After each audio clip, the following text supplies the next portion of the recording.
A story of the U.S. Army Bureau, A00-030. Animated quill writing on parchment, then a map of colonial Philadelphia. Transition to a simple animation of colonial militias forming into a more organized line. Our story begins in Philadelphia, Pennsylvania, 1775. The air was thick with revolutionary fervor. Delegates of the Second Continental Congress, facing escalating hostilities, knew a unified military was essential. And on June 14, 1775, they formally adopted the New England Army of Observation, transforming it into the Continental Army. The very next day, George Washington was unanimously appointed commander-in-chief. The delegates placed special trust and confidence in his patriotism, valor, conduct, and fidelity, believing he alone could lead this precarious undertaking. A new nation and its army were born. Scene 2, Forging Resilience, 030-130. Snow-covered barren landscape with rudimentary huts. Animated soldiers huddling and training with Baron von Steuben. Transition to a dramatic icy river crossing. The winter of 1777 to 1778 at Valley Forge, Pennsylvania, became a crucible. Soldiers, exhausted and ill-supplied, faced severe shortages, disease, and freezing conditions. Private Joseph Plum. Martin described their truly forlorn condition: no clothing, no provisions, and as disheartened as need be. Yet a profound sense of dedication, endurance, and resilience emerged. In February 1778, Baron Friedrich von Steuben arrived, tirelessly drilling the ragtag recruits into a disciplined force. This newfound discipline was tested at Trenton, New Jersey. On Christmas night, 1776, Washington led 2,400 Continental soldiers across the icy Delaware River amidst a brutal storm. Morale was sagging, and Washington felt dire necessity to strike a lucky blow to rouse the spirits of the people. The password: victory or death. They marched 10 miles through the blizzard, surprising and defeating 1,500 Hessian mercenaries. This stunning victory breathed life into the War for Independence. Animated siege lines, cannons firing, and a British flag being lowered. The final act unfolded at Yorktown, Virginia in 1781. French and American forces expertly encircled British General Cornwallis. After a relentless bombardment and coordinated assaults, Cornwallis, facing a hopeless situation, requested terms of capitulation. Legend says the British band played "The World Turned Upside Down" during the surrender, a poignant reflection of the profound reversal of fortunes. This decisive victory led directly to the Treaty of Paris in 1783, securing American independence. Scene 3, A Growing Nation's Trials, 130-215. Animated burning White House, then a map showing U.S. expansion into the Southwest. The War of 1812 saw the young nation tested. Early attempts to conquer Canada failed, and in 1814, British forces burned Washington, D.C. The army was too small and incompetently trained, a consequence of the nation's fear of large standing forces.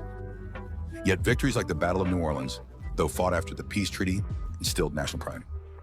Decades later, the Mexican-American War, 1846 to 1848, saw the Army as an instrument of manifest destiny. From the Rio Grande to California, U.S. forces, including Army, Marines, and Navy, seized vast new territories. Despite a lack of formal joint doctrine, officers showed unprecedented success at forming ad hoc teams. Scene 4, A House Divided, 215 to 315. Animated battle scene at Gettysburg, showing intense close-quarters combat, transitioned to a besieged city with civilians in caves. The Civil War brought unprecedented carnage. At Gettysburg, Pennsylvania, in July 1863, over 50,000 casualties made it the bloodiest single battle. On July 3rd, Pickett's charge saw 12,500 Confederates assault the Union line, only to be repelled with devastating losses.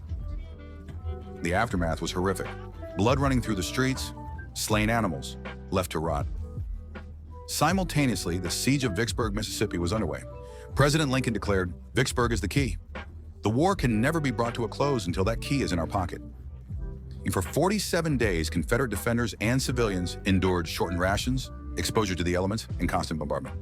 Civilians resorted to slaughtering mules and cats for sustenance. Union General Ulysses S. Grant's philosophy was clear. In every battle, there comes a time when both sides consider themselves beaten. Then he who continues the attack wins. Vicksburg's fall on July 4th, 1863, split the Confederacy and was a major Union victory.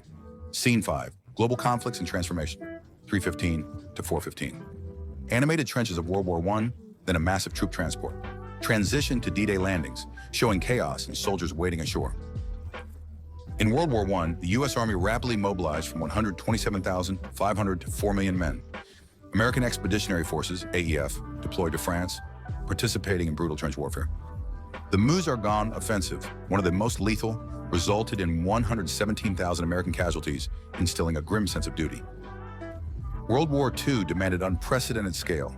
The Army grew to over 11 million personnel.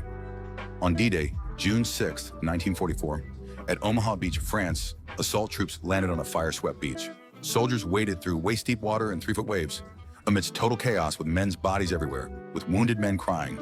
One soldier grimly accepted, "If this is it, let's get in there and get it over with."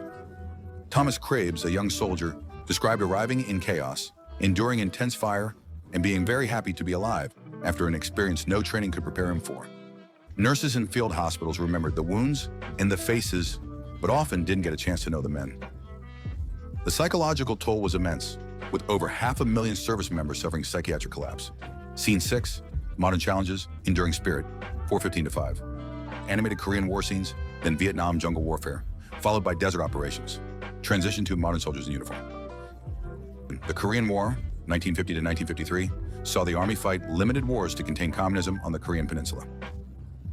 The Vietnam War, 1955 to 1975, brought new complexities. U.S. forces faced an unorthodox enemy in the jungles and cities of Southeast Asia. The Tet Offensive led to a crisis of morale, with reports of malaise and desertion, drug use, racial conflict, to combat refusal. One soldier recounted killing a teenage girl, an act that made him throw up immediately afterwards, and that he didn't like that it got easier. Another wrote home, "Every day is Monday in Vietnam." The Gulf War, 1990 to 1991, showcased rapid, decisive victory in Iraq and Kuwait. The global war on terror, 2001 to present, shifted to prolonged counterinsurgency in Afghanistan and Iraq. Soldiers faced unique mental health challenges. Trauma surgeon James Bolseric described the profound impact of seeing U.S. service members with horrific dismemberments and burns, particularly one soldier, completely burned with a picture of his wife and child in his pocket. Rob Serra, an Iraq war veteran, recounted the emotional devastation of accidentally killing a civilian woman waving a white flag, leading to hysterical crying and a deep internal struggle. Yvette Pino, an Army soldier in Iraq, expressed profound moral conflict in a letter home. "My values have once again been skewed, and I am uncertain where to draw the line between respect and caution. What a fucked up world." Many felt their service helped protect Americans at home, believing they were taking the hits meant for their families. Today, the U.S. Army is an all-volunteer force, living by the warrior ethos. "I will always place the mission first. I will never accept defeat. I will never quit. I will never leave a fallen comrade." Modern soldiers in diverse roles, training, and helping communities. From colonial militias to a globally responsive force, the U.S. Army's history is a testament to enduring courage, sacrifice, and constant adaptation, embodying the spirit of a nation committed to freedom.